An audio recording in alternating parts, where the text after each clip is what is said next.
everyone, this is the Flying Turk with another review video for you guys. Today we are taking a look at the Fokker F27 Mark 500 from flightsim.to.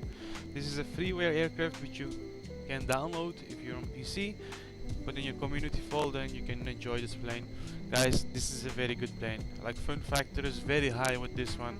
Straight to the point, like it's free. It looks good on the inside, on the outside. I have nothing to complain about it. Flight dynamics feel also very good. I'm straight to the point with this one because it's freeware. Not too much to look at, not too much to talk about. It looks like an FSX sport. It doesn't state it on the flightsim.to if it is or not, but the outside model really looks like a FSX sport. If you look at it quickly, it looks like an ATR also a little bit, but with the nose of a DHC7. But this is the Fokker F27 Mark 500 as stated. Fokker is a Dutch aircraft manufacturer. From what I remember, they started somewhere before World War I, and they had operations, I think, up until 2007 or 9. Now they're still active, but they don't really create airliners anymore from what I know. But let's dive into this F27 that we have in front of us. Like I said, outside looks good, main landing gear looks also good. Like, this is good enough for me. It's not payware, it's freeware. Things work on it, you know, like I'm not gonna complain. There is no cabin in it, so don't expect that. And if you look through it, you know, like it looks like it's showing a little bit of the things behind, but this is just like a photo, like a 3D effect. We've got like scratches on the door, it looks like. That's interesting. Textures are also not the sharpest, but nobody's gonna get that close. From a distance it looks all good. Propellers look good too, if you ask me. It's good enough. Yeah, like I said, freeware. I'm not gonna complain about it. Let's take a look at the cockpit. This is our beautiful cockpit for the F27. Very nicely done. For freeware, it's really sharper than I had thought it would be. Not everything works, but almost. I think 70% of the buttons are operatable, do something. Like these things don't, but then you have these things over here that do. Like, I shouldn't really mess around too much with them.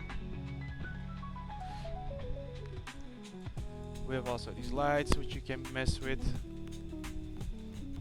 Over here. You get that cabin lighting in here.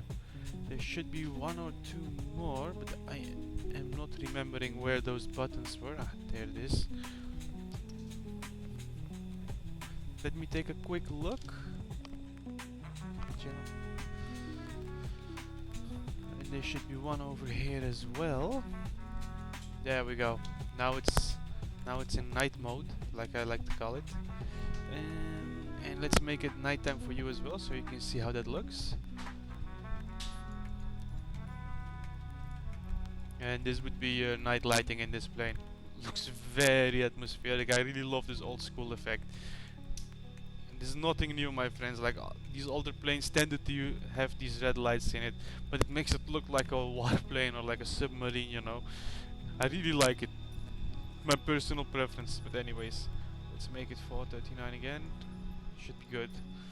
Okay, let's do a quick takeoff for you, so you can see how this plane looks like and behaves like in the air. And before we do that, you can see the ailerons, left, right, up, down. And if we set trim, you can see it slightly moving, very slightly.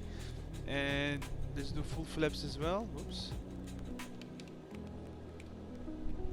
It doesn't have speed brakes, but I'm gonna show you full flaps. It is like a lot of flap settings, which is interesting. Like 1, 0, 1, 2. Let's check it out. We have 11.5 degrees, 16.5, 26.5, and 40 degrees. 40 degrees is quite steep, but that allows it to stop at the shorter runways. For takeoff here at Saint Barthélemy, we're gonna set it to 11.5, should be fine. Release parking brake, full throttle. Let's go into the cockpit to see how it looks from here. That's got like a sun visor thingy. Very cute, very little. Takes a while for it to accelerate. This is a test for me as well. I don't know if it will take off from here. But yes, we can point up the nose. Should create some lift now. Okay. Oof, we almost ended up in the water. But if you go a little bit more to the rear and drop flaps to 26.5, you should be able to take off easily from here. Gear animation looks also not that bad. Goes in smoothly, the doors close up. Overall engine sounds on the outside, also nothing to complain about. I think it's good enough for what it is. But be careful, you can stall this plane out quickly. It's not the most powerful plane out there. You have to play around with your trim to keep it steady and not retract your flaps quickly. You have to keep that in mind.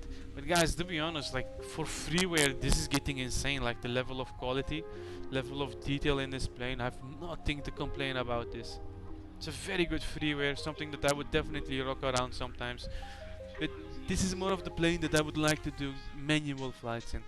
It's not like not like a plane that I'm gonna do like crazy 2-hour flights or name it like that. You cannot open the window, at least not in flight. And there are multiple variants when you get it. Well, it's one variant, and in that you have like multiple options.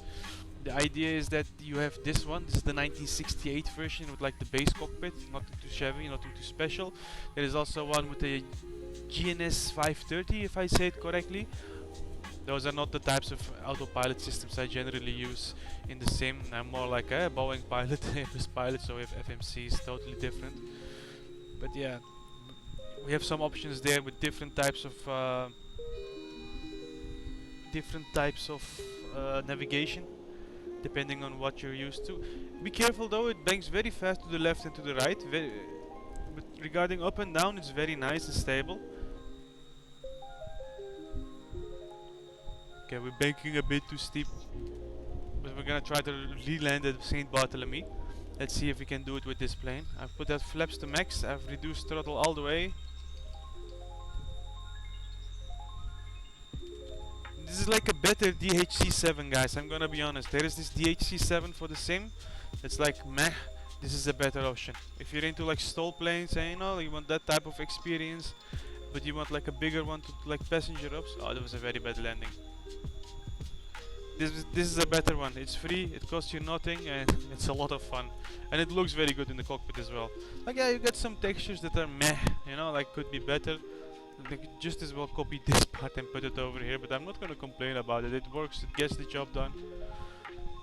It looks good when you look at it straight, you know, yeah, that's it. It's a lot of fun to fly. Guys, I'm gonna cut this review here. This was a short one.